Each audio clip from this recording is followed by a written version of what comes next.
You find yourself thinking, I know I should be exercising, but I just can't get started.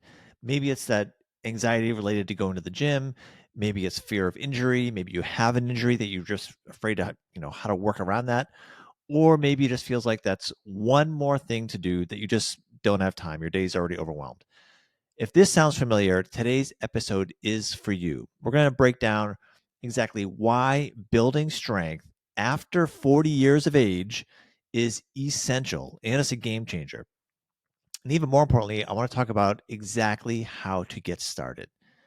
This episode is going to be broken into 4 segments. The first, we're going to talk about the risks of not strength training, which are related to being either overweight or frail or deconditioned.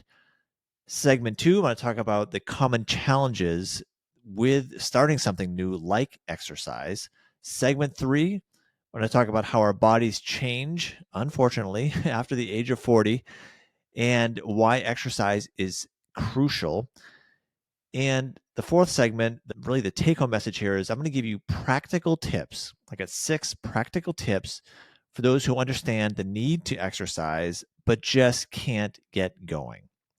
My name is Aaron Shaw. I am from Healthspan PhysioCoaching, and I provide coaching programs, including a free self-guided program, which I'll talk about a little bit later. And my coaching clients really range from middle age and older. And these are people who have chosen to invest in their spouses. These are people who have chosen to invest in their children, invest in their parents by investing in their own health. And this is despite being, my clients are all incredibly busy, really have high stress positions, demanding jobs, crazy schedules. And really, with the exception of, I do have this concierge level of coaching clients where I do travel to see them on occasion, but all of my coaching is done virtually, very practical, very realistic. Smartphone. I have a smartphone app, do recurring video meetings. And my coaching clients, some have never exercised a day in their life. Some, I got a couple who have actually been to the Olympics, so they are Olympians. They span the gamut, and all of us know what it's like to be in our 40s and in our 50s and in our 60s and struggle with getting started doing what we know we should be doing to extend our health span. So, our health span is the duration of time within our lifespan that we are healthy, active, vibrant, free from preventable diseases as much as possible.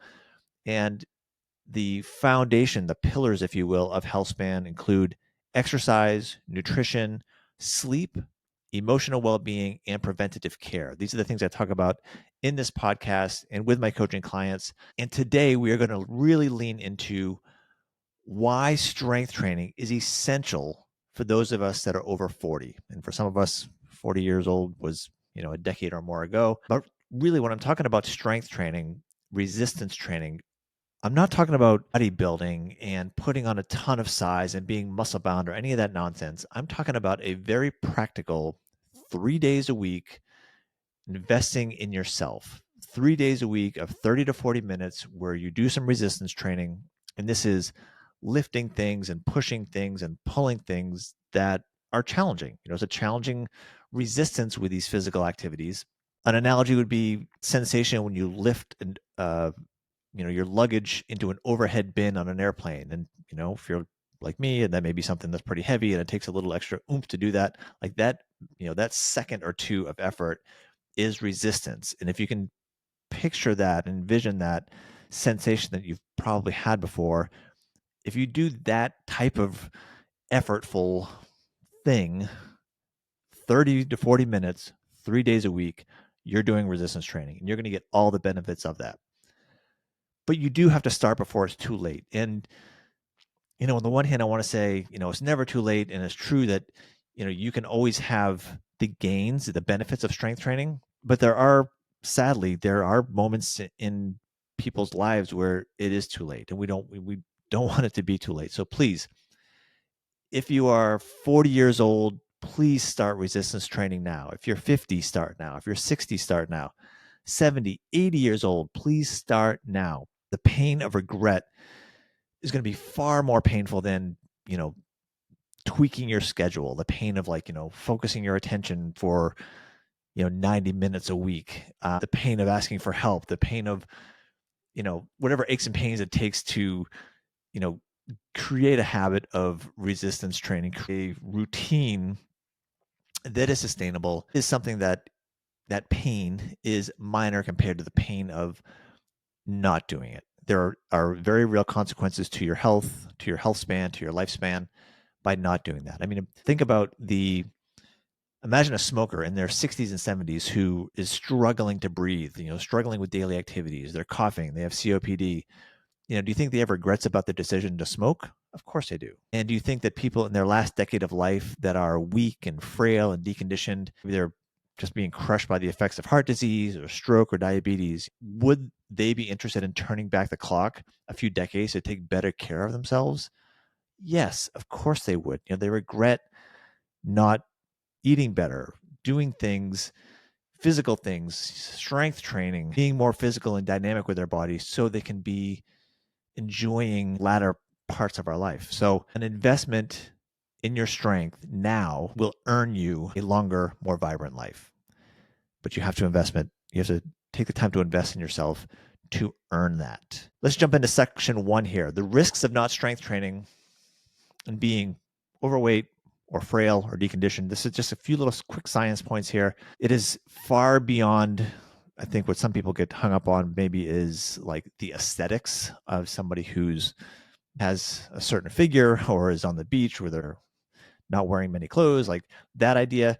That's not what we're talking about here. We're not talking about modeling. We're talking about doing basic strength training, some basic simple resistance exercises that will help us, prevent the idea of being overweight, frail, deconditioned. Because the fact is, once you're past the age of 30, we lose about 5% of our muscle mass per decade. This is just the curse of being lucky enough to continue to grow older. There are consequences to that. And so there's a natural loss of muscle mass, about, again, 3 to 5% per decade after the age of 30. And, once you're well past 30, you can look back on 30.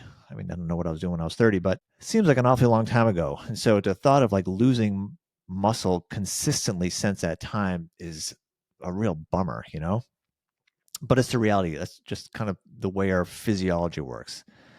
But of course, as we lose this muscle mass, what happens is we lose strength, we lose mobility, we're at a higher risk for falls, which means we're higher risk for broken bones and fractures.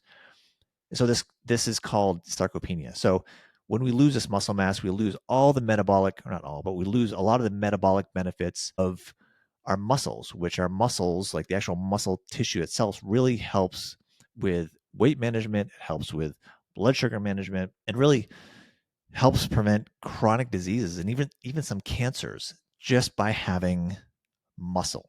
There is a connection between muscle mass, so how much, what percentage of your body is muscle, and longevity, the length of time that you live. So there are studies that link this together where the age-related diseases with muscle, you basically have like this almost like a protective factor against some age-related diseases by having muscle. And as I said, protects against or helps with insulin sensitivity and blood sugar control, so really to reduce your risk of diabetes, which is a rampant problem here in the US. So that's I suppose the sad truth of the risks of not investing in yourself and not doing strength training. But there are common challenges with starting something new, like exercise. So I totally get it. I think that this is a big hurdle to overcome for some people, that if you can just kind of start the habit and kind of develop the habit of taking, again, a limited amount of time, but being thoughtful and consistent with this, great things will come. But there is a very real psychological barrier for a lot of us to really get started on a consistent exercise program. And so it is completely normal to have this, feel intimidated if you haven't exercised in a while, because fear of being judged, especially if you're going to be exercising in a public place and other people can see you. You can feel a little insecure, maybe a little shy about it. And if you go to a gym, it's maybe pretty likely that you're going to look around and you're going to start comparing yourself to other people, which is not something you should do, but it's a very natural thing. But it's this psychological barrier, and that may even include just the fear of the risk of injury. So you may be afraid that, yeah, I want to do this thing and I get it that it's good for me, but I am just really worried that my shoulder is going to flare up or my knee is going to flare up again. So that is a very common challenge and something that need to be mindful of as we start a new habit, as we start a new program. But it's okay because everybody has to start somewhere, and it's really just about gradual progression and not being perfect. But I think what's really important here is that if you're not active right now, the key here is really breaking the cycle of inactivity, because it's this vicious cycle where it's activity leads to low energy, which leads to low motivation, which leads to low self-confidence. And so it's really hard when you're stuck in this cycle that to pop out of it. So that means there are times when you need to perhaps think about getting an exercise buddy, an accountability partner, a coach, a trainer, something to kind of help nudge you out of this cycle. But part of it also just recognizing that it's normal. So if you're in that low energy, low motivation, low confidence repeat, that is normal. It's okay. It is going to be just a barrier that you really need to kind of work on breaking through. Part of breaking through is also focusing on small wins when you first get started, which maybe you might actually find yourself sleeping a little bit better. There's a beautiful chemical reactions that happen with strength training that you may find your mood is actually a little bit better, which is awesome. And pretty soon you're going to actually feel physically stronger. So where, I just went through sort of like that negative cycle, there's a very positive cycle that certainly starts off with, again, these are small wins, but it's a virtuous cycle once you kind of get that flywheel spinning in the right direction, if you will. Another thing that we should think about with these challenges with starting something new is making sure that we're setting realistic expectations. And this is a hard pill for many of us to swallow, because I say we, like, many of the clients I work with, many of my patients, many of the people that I talk to on a regular basis about coaching and about health, they ultimately, when I, fine tune, like, when was the last time you really felt healthy, strong, vibrant, and almost like the way you want to feel again? When we really get down to it, for so many people, it's been, 5 years, 10 years, decades since they felt physically confident and durable and, really physically capable of doing things. And that amount of time, we have to understand that we have to set realistic expectations, and there isn't a workout or a diet in the world that's going to like snap you back from years and years and years of this gradual loss of muscle mass, muscle strength, not great nutrition, maybe your body mass index isn't where you want it to be. You can't just flip a switch and do that. So setting realistic expectations will be very helpful in setting you up for success. Let's make a little point here about body weight, because I feel like this is 99% of the clients that I work with are sensitive to their body weight, maybe obviously wanting to lower their body weight. It takes time to, sadly, may not seem like much time, but it actually does take a little bit of time to gain weight. We gain weight by having a calorie surplus, and the math here is fuzzy. It's a very complicated and unique process to each person, but generally speaking, a pound of body weight is the equivalent of 3,000 to 3,500 calories. So there's some research that will show that a pound of stored body fat, like specifically body fat, is about 3,500 calories, which means if you gain 5 pounds over the holidays, that means you consumed around 15,000 more calories than you needed. It sounds like a lot. It really is a lot. Another way to look at it is, if you want to lose, let's say if you want to lose 20 pounds, you want to shave 20 pounds off of your body mass, you need to have a 50 to 70,000 calorie deficit. We're talking like tens of thousands of calories one way or the other. The point being that this takes time. It takes months. It can take years of consistently working at these things, which is why having realistic expectations, please don't plan on losing 5 pounds a week or something like that. But setting small, attainable goals is the win. Small little 1 pound here, 1 pound there, one more trip to the gym. These small, attainable goals will, again, get that flywheel spinning in the right direction, get some positive wins under your belt, and then it gets kind of takes on a life of its own in a positive sort of sense. So let's move on to section 3 here, how our bodies change after 40 and why it's so crucial that we exercise. I'll be really brief here. Our metabolism slows if you're over 40, definitely if you're over 50. I'm sure you're shaking your head like, yeah, no kidding. Our metabolism slows. And so if you're listening to this and you're not in your 40s, brace yourself. If you're not in your 50s, brace yourself, and so on and so on. You would be better off, don't wait till it becomes a problem to kind of get a handle on, your health and metabolism when you will actually have, a quicker response. So our metabolism slows. There are hormonal changes. We have decreased testosterone. We have decreased growth hormone. And so this makes really maintaining, building and maintaining muscle that much more challenging. The good news is strength training can help mitigate some of these things. So it will actually, these hormonal shifts can be, managed in some extent by stimulating muscle growth, by, creating this habit of strength training.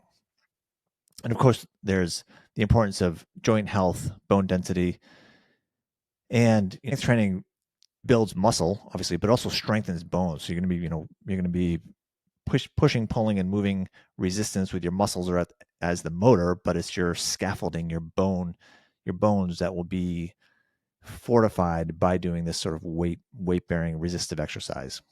So there are real changes as we're past 40 years of age, and it doesn't get any better. It doesn't get any easier, I should say, in our 50s, 60s, and beyond. Let's move into some practical tips here. So again, I have 6 realistic tips for those who understand the need to exercise, but can't quite get it going.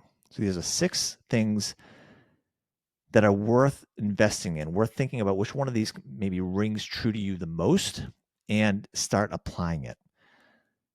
Number 1, and these may seem pretty obvious, but I'm going to please listen to them all. If you're still listening to me, it's probably because you maybe identify yourself as somebody who gets the need, like I know I should be doing this, but I just can't get myself to do it, or certainly can't get myself to do it consistently. Please listen to these. The first tip, start small. Begin with 5 to 10 minutes. Yes, just 5 to 10 minutes. Committing to a 5-minute exercise session helps build the habit. And I can assure you that once you have a habit built and you are doing 5 or 10 minutes every day or every couple of days, you are creating like the strongest foundation you could possibly have to a long, healthy, vibrant life. Because if somebody comes to me and they have no health habits whatsoever, the first challenge that we have is just creating a routine of sorts. If, on the other hand, somebody comes to me and they've been doing 10 minutes of exercise 4 or 5 days a week, and they just want to know what to do next, is so much easier. It is really kind of a fast track at that point, because now it's like being mindful of exactly what are you doing during those 5 or 10 minutes, and the results are going to be much, much faster. So before you get to that point, just recognize that 5 minutes of putting your life on pause and doing 5 minutes of resistance training, and I'm talking like air squats, push-ups, planks, something, calf raises, simple things you can do anywhere. Do that 5 or 10 minutes, 3, 4, 5 days a week. That's small, but it's huge benefits to come. Number 2, find a buddy or join a group. Like the power of accountability is real. So having a friend or joining a class, and certainly if you join a recurring class, you will have your gym buddies or your class buddies, and there will be a sense of giving you a little bit more motivation on those days that you may be struggling with it yourself, to know that my friend's going to really wonder why I'm not there, and when I go back next week, I'm going to get a hard time. So they're waiting on me. I'm going to be there. But please, these groups may not be the end all for your health journey, but if it's developing a community, that is very, very powerful, and it can be more fun for those of you that like that community atmosphere with exercise. Number 3, set action-oriented goals. This could be doing 5 push-ups, holding a plank for 30 seconds, something that is action-oriented and very measurable. When you accomplish these, you'll definitely have, just that. You're going to have the sense of accomplishment when you achieve these. So as long as you're starting small and the action-oriented goal is reasonable. So if you're coming off the couch and you haven't exercised for decades, don't set the goal as 100 push-ups. Start off at 5. Be successful with that. Check the box. I did it. Success. That's great. Don't say I only did 5.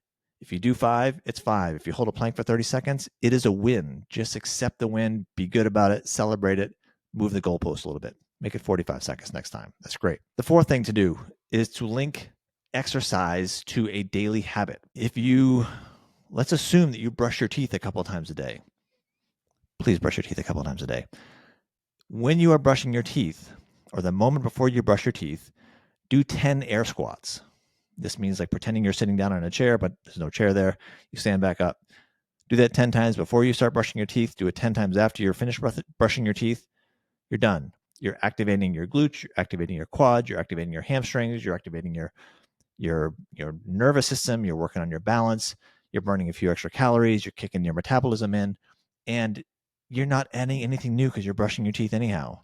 So doing something, integrating this daily habit, this tiny little daily habit, adding it to a habit that you already have, or as they say with Atomic Habits, your habit stacking, makes it that much easier to approach, and it's super practical. So you can understand, when you understand the need to kind of start with an exercise program, with doing more activity, these things are super important. We need to make sure that we don't devalue what may seem like it's not a big deal. If you do 10 air squats every time when you start and you finish brushing your teeth, let's say you brush your teeth twice a day, so that's 40 air squats a day. That's pretty good. You do that for a couple of weeks, you're going to be better at doing squats, hands down. And it's simple.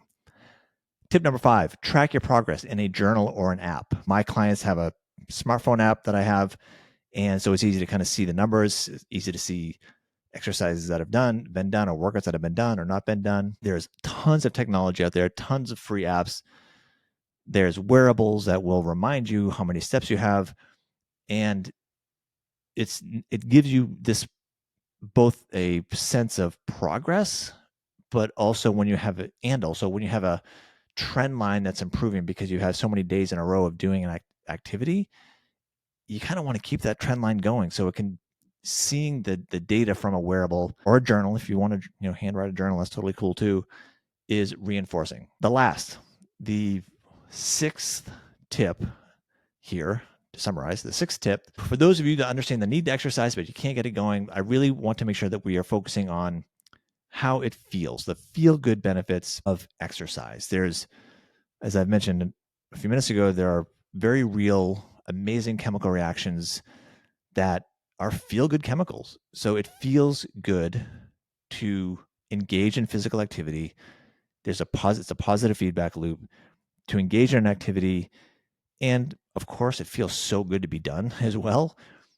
So it is good for us to think about how it feels during this journey, because exercise will improve your energy overall. It will reduce stress. It will boost your mood. And maybe instead of jumping on the scale every single morning, so anxiously seeing if you've lost a pound, maybe take the time after a workout or to really just kind of look in the mirror and just kind of just take pause for a second and say, gosh, like that feels pretty good. Like I just did the thing. I did a challenging workout and I overcame my inertia, and I got off the couch, and instead of sitting around and being exhausted and kind of stuck in that loop of misery and low energy, like I pushed through, I did something, and it feels pretty good. Like take pause and at least acknowledge that, because it just feeds that cycle to have this as a sustainable habit.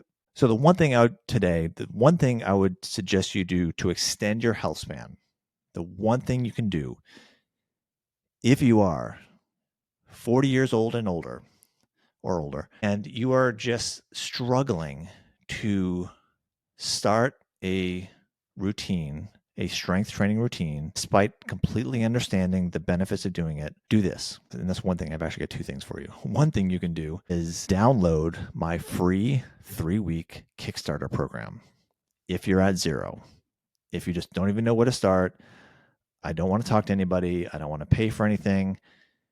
If you want a free, simple thing to start, I'll leave the link in the description. You press the button and you've got 3 weeks of exercises, just three workouts, 3 days a week, and you just follow along. It's led by videos. You don't have to think twice about it. And it's just a very simple way to kind of, and again, it's a Kickstarter. So kind of dipping your toe in the water, if you will. No obligation. Doesn't mean anything. Just give it a shot. The other one thing I would consider doing of all of those tips would be to set a realistic but ambitious goal for yourself to take on over the next month. Write it down and write down a goal that, again, we're just talking 1 month. I'm not talking for the next 12 months and then the next year I want to do this and I want to climb mountains in 2 years. Like, none of that matters. What matters is thinking about the next month. What is a realistic goal for you to have? And I write this down. So, for example, it could be I have the goal of going to the gym 3 days a week for the next month. What you do during those days, don't worry about it. Just literally show up, go to the gym, walk in, play around with some machines, do a couple planks, walk out the door, call it good. Build that habit. That's just an example. Or you could set the goal of, as I mentioned before, doing 10 body weight squats before and after brushing your teeth. You could set the goal of doing 3 minutes of planking throughout the day. Again, no equipment necessary. You can do this anywhere. But if you did, several doses of 30 seconds of doing a plank. So again, you're just getting down kind of in that push-up position, but you're on your elbows instead. And you just, engage your core a little bit. Full body engages for 30 seconds or a minute here or there. Do that for 3 minutes a day. That's it. Just start. This is the essence of self-care. I mean, people depend on you, and you have to be, if you have loved ones, if you have family, if you have friends, you have kids, you have parents, and a lot of people in middle age have both. They've got kids that are trying to deal with, have children they're trying to care for, and parents are trying to care for. For you to be any good to anybody else, you have to be good to yourself, and you have to have a certain amount of physical durability. Your metabolism has to be working right. Your muscles and tendons have to be activated. Your blood sugar has to be under control. Your heart has to be healthy. All of these things happen through resistance training. So please don't let yourself go. Don't shorten your quality of life, your independence. This is not fair. It's not fair to the people around you. It's not fair to yourself. People depend on you. So try some of these tips. If you have any questions or you really don't know how to really get started, or if you want a conversation, I'm happy to have one with you. That's perfectly fine. The key here is, when in doubt, get some support. I've mentioned my free coaching program. That's a great way to start. Talk to a friend, go to your local gym. There are personal trainers and fitness instructors, but please start. The consequences for not starting, again, especially if you're in your 40s and above, are dire. It's literally life and death. So please get started. When in doubt, leave me a comment, leave me a question. I respond to all my questions, all questions that are asked. And until next time, start a habit, be strong, be healthy. Cheers.